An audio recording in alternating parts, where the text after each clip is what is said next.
Hello everyone and welcome back to another new video. In today's video, I'm gonna show you how to create headers in Notion. So in first step, go to the page where you want to add the header. And in Notion, you will find out three types of header that you can use. So for heading 1, you just need to simply type here hash and give it a space. And this is called heading 1. And basically, this heading will uh, create a large header.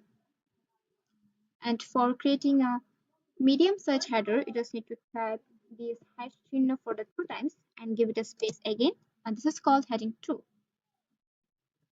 can see the size of the letter. And for the smaller header, you just need to give the slash for the three times and give it a space, and which is called heading 3.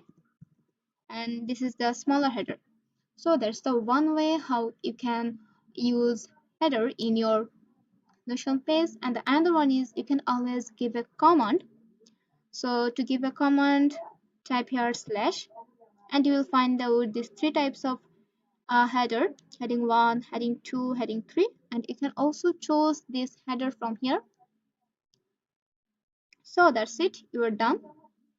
And that's all for today's video. Let me know in the comment sections if you have any confusion, and don't forget to like and subscribe this channel for more tips and tricks.